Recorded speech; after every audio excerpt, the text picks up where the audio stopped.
But when we look back at this NBA season, is it just the Boston Celtics and everybody else that comes to mind, Kerry Rhodes, how we are going to label this 23-24 campaign, or is there something else that sticks into your mind to say, like, hey, that's actually what I'm going to remember most from this season? Yeah, I think the number one story for me is Boston finally getting over the hump. I know it's not probably the most sexy topic of all the things. I mean, we've come into the year, they were the team that was expected to win it all, right? So I don't think – I mean, the totality of the season, a lot of things happen, and so, other stories emerge and kind of take control of the narrative. But I think coming into the season, everybody picked Boston. And so for them to kind of hold serve and get it done finally, and the Jays finally win together, huge story for me, and I think for a lot of people, but maybe not number one, but number one for me. Do you think it's more about Brown and Tatum than it is about getting 18 and passing the Lakers again? I do.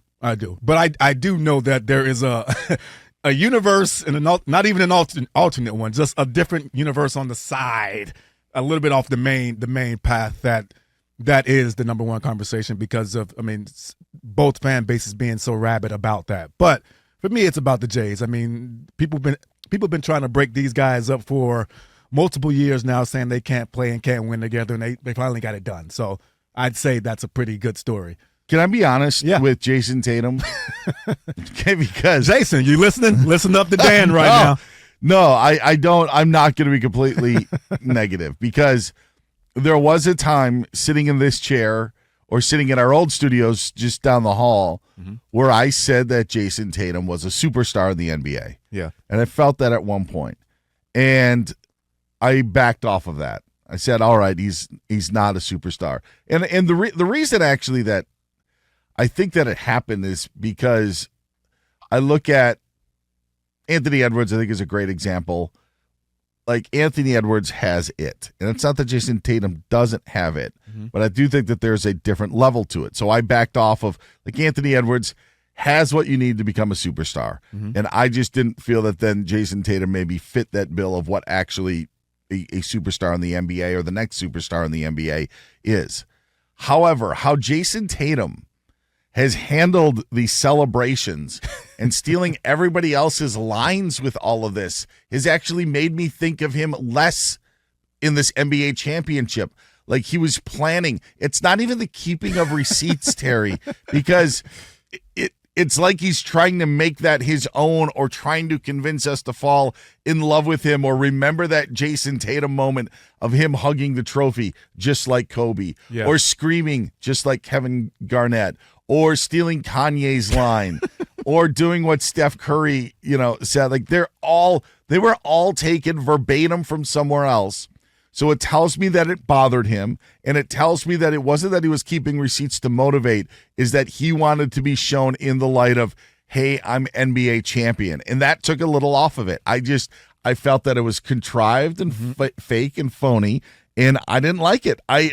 It was just weird to me, and that's all TikTok was for a while, of just other clips of Jayson Tatum trying to do other celebrations that have already happened. So it kind of took a little of the luster even more off of the Celtics winning an NBA title. Yeah, as if you look at Jayson Tatum, you would look at the prototypical superstar, right? He has he's a good-looking guy, talented, 6'8", yes, from Duke, like all the tangibles.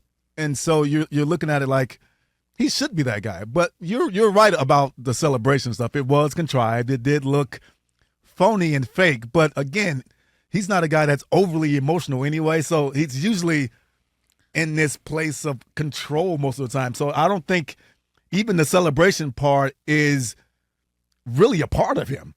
You know what I mean? Where, like, Anthony Edwards has this this aura, this it factor, this thing that 100% uniquely feels real, and almost too real too real to a fault, right? And so I think Jayson has gotten to a point where he's almost like his demeanor is Kobe-like, not meaning the mentality of attack or how I'm just saying, like, stoic.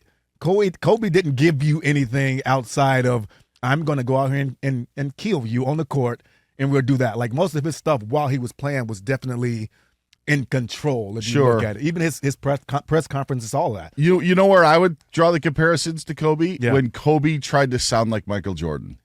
Right. He tried to change his voice Yes. to make it sound how Michael Jordan talked at one Exactly. point in his career. And that's what it is. And yes. that's what I feel like Jayson Tatum is trying to do, that Right. he was trying to find his place, which means that he listens, which means For that sure. he hears all of those things. Yes. And that it isn't just white noise that he blocks out, that he hears that.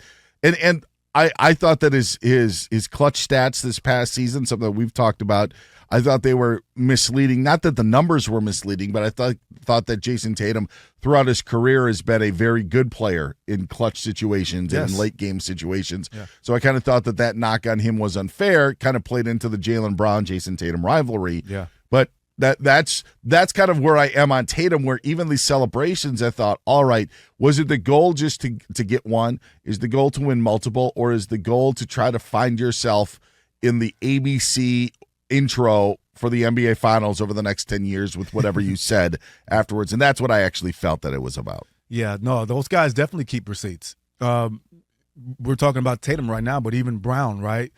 Brown wore a shirt to the parade saying "State your source."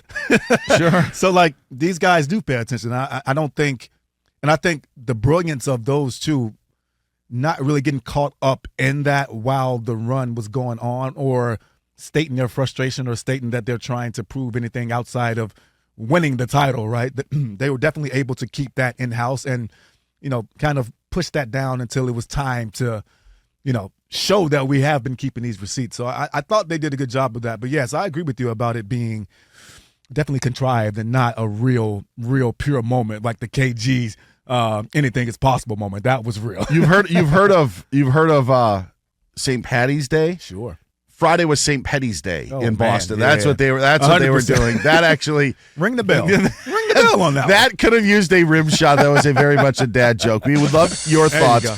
877-99 on Fox, 877-996-6369. If you do want to weigh in on what you actually think is the story of the NBA season and how we'll look back on it, I wouldn't mind making a top 5 list of this. Yeah.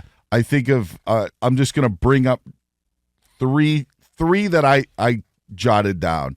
I think it's of late, but I think with their team success that it helps. The emergence of Anthony Edwards to that next level of star, I think, is one. Dame time running out in Milwaukee. Now, times could change, but heck, even Joel Embiid took to Twitter that the Bucks trading Drew Holiday away in that deal and then allowing him to go and sign with the Celtics may have set Boston up for that championship. I think that is a huge move, and that was a move that was made even before the start of the season. And then the other one, I think Kevin Durant's time to win another title is over. With what has gone on in Phoenix, I have no idea on how they salvage that situation. I just think it's going to be too much of an uphill climb. Those were three takeaways that I'll take from this NBA season. I don't think Durant is number one by any means. I actually think the Damian Lillard one could be number one, considering the ramifications it had in so many spots and how much that was a story. But those were a couple of the things that I took away from this NBA season. Yeah, my number one, we're pretty similar with that. I mean, 1A, 1B for me was, like I said, the Boston Celtics, but also the emergence of the new superstars. And is it more about the story of the emergence of the new superstars or the passing of the torch from, the superstars of past to old? So that story was definitely high on my list as well. Iowa Sam is here. Bo Benson is here. Nick Hope is at the news desk. We're all hanging out. If you guys want to chime in, again, 877-99 on Fox. That's 877-996-6369. Or hit us up. I'm at Dan Beyer on Fox. You can hit Kerry up at Kerry25 Rhodes. Nick Hope, Bo, you guys want to throw anything into this kettle that we're going to sort out at the end of the show in about an hour and 45 minutes? Stories. Let's start with our executive producer, Bo Benson. Do you have a nominee for a lasting memory, a lasting storyline as we put a bow on this NBA season? Yeah, I'm biased, but this was the only high point of the season for me was Austin Reeves going into Boston and dropping like 32 without LeBron James and Anthony Davis. Okay. And winning the game over the Celtics. Oh my God, Bo, it's got to be the Lakers. But you know what's funny about that story is I did a little parlay on that game, and that was the one that killed me. So I remember that game as well. Kerry's wagering losses in the NBA. Cope, you want in on this? You want any nominees? Sacramento Kings not making the playoffs? Is that No, but as a Kings fan, I do have to go with the Lakers here. Just how far they've fallen. I mean, we didn't even mention talking pre-show, Bo, how they celebrated the in-season tournament title, like something like that. So you have you have Dan Hurley, JJ Redick for the last couple months, just a total S show going on with the Lakers.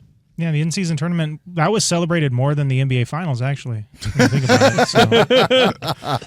Nobody cared. Nobody cared that Boston won outside of Boston. All right, there it is.